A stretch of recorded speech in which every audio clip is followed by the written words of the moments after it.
यार आज काफ़ी ज़्यादा उम्मीद थी कि जिस डिसीजन की वजह से बहुत सारी चीज़ें रुकी हुई हैं उसका फाइनली कंक्लूजन आ जाएगा। तो सबसे पहले तो हम समझते हैं कि यार कंक्लूजन आया है या नहीं, तो आंसर है नो। कोई फाइनल रिजल्ट अभी नहीं आया है। अब सवाल ये आता है कि इतना टाइम क्यों लग रहा है। सवाल ये आता है कि इतना टाइम क्यों लग रहा है, तो हम कुछ आर्ग्यूमेंट समझते हैं जो कि 2 बजे के बाद से हुए, इसलिए मैंने यहाँ पे 4 PM लिखा हुआ है ना।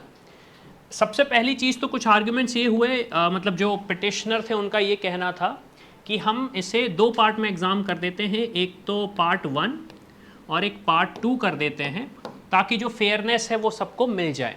दूसरा पिटिशन कुछ स्टूडेंट्स का ये था कि हमें ग्रेस मार्क्स नहीं मिले हैं, हमें जो मिलने चाहिए थे। ठीक है, कुछ मतलब पिटिशनर्स का ये भी कहना था कि मतलब आर्ग्यूमेंट था कि हमें ग्रेस मार्क्स नहीं मिले, हमें मिलने चाहिए थे।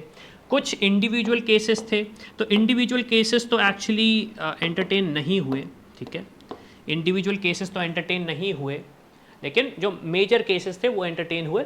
एक चीज़ जिस पे बहुत ज़्यादा लंबा आर्ग्यूमेंट हुआ और जिसमें एनटीए की तरफ से भी थोड़ा सा घबराहट देखने को मिली और उन्होंने भी एक्सेप्ट किया कि हाँ ये हमारे पार्ट से गलती है, वो ये था कि एक क्वेश्चन नंबर 19 था जहाँ पे एज पर दी आर्ग्यूमेंट जो बोला जा रहा था, ऑप्शन 2 और ऑप्शन 4 सही हैं, और एग्जैक्टली ये चीज़ डिफरेंस ये आ रहा था कि ऑप्शन 4 न्यू एनसीईआरटी से करेक्ट था और ऑप्शन 2 ओल्ड एनसीईआरटी से करेक्ट था।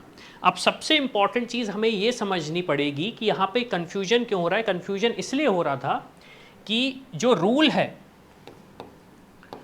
जो रूल आया है, जो एनटीए ने एक्चुअली इन्फॉर्मेशन बुलेटिन निकालते हैं, उसमें ये बोला गया था कि भाई हम आपको न्यू एनसीईआरटी से पढ़ाई करना है, ताकि जो भी आपको पढ़ाई करना है वो यहाँ पे सारा मिल जाए, आपको कहीं और नहीं देखना। अब हुआ ये कि एनटीए की तरफ से एक आर्ग्यूमेंट आया कि ओल्ड एनसीईआरटी से इसलिए हमने उस आंसर को कंसीडर किया सही। क्यों? क्योंकि काफ़ी सारे पिटिशनर्स ने ये बोला था, काफ़ी सारे रिप्रेजेंटेटिव वहाँ पे आए और उन्होंने बोला हम पुअर फैमिली को बिलोंग करते हैं और हम चाहते हैं कि हमारे पास जो बुक्स थी वो हमने अपने भैया दीदी से ली थी, इसलिए हमारे पास ये बुक थी और हमने इसकी वजह से आंसर लिखा है। अब देखो, एज पर दी रूल अगर मैं बात करूं तो न्यू बुक से ही आंसर माना जाना चाहिए था। तो चीफ जस्टिस ऑफ इंडिया ने डायरेक्शन दिया कि आईआईटी दिल्ली एक 3 मेंबर की एक्सपर्ट कम्युनिटी बनाएंगे और सुप्रीम कोर्ट को सही आंसर बताएंगे, ताकि ये जो मैटर है ये क्लोज हो सके, ये जो मैटर है ये क्लोज हो सके। अब सबसे बड़ा क्वेश्चन ये पूछ रहे होगे आप लोग कि अगर अभी भी रीनीट या फिर नीट नहीं होना चाहिए, इस पे कंक्लूजन नहीं आया, तो हम एग्जैक्टली खड़े कहाँ पे हुए, एक सबसे बड़ा क्वेश्चन है। हम एग्जैक्टली खड़े कहाँ पे और ये इतना टाइम क्यों लग रहा है। अब मैं आपको कुछ चीज़ें बताना चाहता हूँ, ये बिल्कुल स्ट्रेट फॉरवर्ड केस नहीं है, ये स्ट्रेट फॉरवर्ड केस नहीं है। क्यों? क्योंकि यहाँ पे आर्ग्यूमेंट्स बहुत सारे आए हैं। आर्ग्यूमेंट पहला ये आया है कि पेपर लीक हुआ है, दूसरा आर्ग्यूमेंट आ रहा है कि ग्रेस मार्क्स किस तरीके से दिए गए हैं जिस पे कोई ट्रांसपेरेंसी नहीं थी, तीसरा आर्ग्यूमेंट ये आ रहा है कि भाई रजिस्ट्रेशन विंडो वापस क्यों ओपन हुई,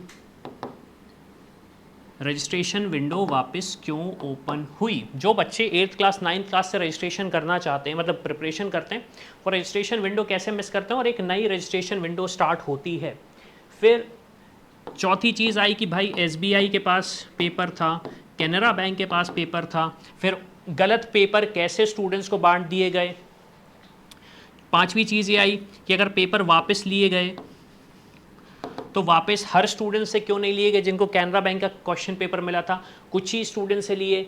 फिर आंसर आप रिलीज़ करते हो एसबीआई वाला, फिर आंसर आपका रिलीज़ नहीं होता है कैनरा बैंक वाला। तो ये कुछ आर्ग्यूमेंट्स हैं जो कि पुट फॉरवर्ड किए गए हैं। एनटीए को अभी इसका जवाब देना है, एनटीए ने जवाब नहीं दिया है, लेकिन आप एक चीज़ ये समझ सकते हो कि एग्जैक्टली हो क्या रहा है। ये केस थोड़ा सा बढ़ता ही जा रहा है, मतलब फैलता ही जा रहा है, और इसमें जो आर्ग्यूमेंट्स आ रहे हैं सही है गलत है, इस पर मैं जजमेंट नहीं दूंगा, ना दे सकता हूं। लेकिन मैं एज अ स्टूडेंट या फिर एज अ पेरेंट अगर हूं तो मैं ये जानना चाहूँगा आपसे कि एग्जैक्टली अब आप क्या सोच रहे हैं। ऑब्वियस सी बात है कि ये जो डेट्स आ रही हैं, ये जो डेट्स आ रही हैं इसका कोई कंक्लूजन नहीं निकल पा रहा है। और एक सबसे पेन पॉइंट जो वो है कि कल 23 जुलाई 2024 हो सकता है कल भी एक नई तारीख आ जाए। ये मेरा सिर्फ अनुमान है। क्यों? क्योंकि जिस बेसिस पे चीज़ें चल रही हैं, जो आर्ग्यूमेंट्स बोले जा रहे हैं, स्पेशली जो रीनीट वाले लॉयर हैं उनकी तरफ से, तो हो सकता है कि सुप्रीम कोर्ट को, चीफ जस्टिस को थोड़ा सा और टाइम लगे कंक्लूजन देने में। तो मैं अब आपसे सिर्फ यही जानना चाहता हूँ कि एग्जैक्टली आपके दिमाग में क्या चल रहा है, क्या सोच रहे हो, क्या होना चाहिए और कैसे इसका सॉल्यूशन निकालें, ताकि जो स्टूडेंट्स 2025 में एग्ज़ाम देंगे वो एग्ज़ाम दें, रिजल्ट आए, उसके बाद काउंसलिंग स्टार्ट करें, ना कि सुप्रीम कोर्ट की वेबसाइट पे जाएं, लॉयर्स की वेबसाइट पे जाएं और एक नया केस लड़ें। क्यों? क्योंकि आपको बनना है डॉक्टर, ना कि लॉयर।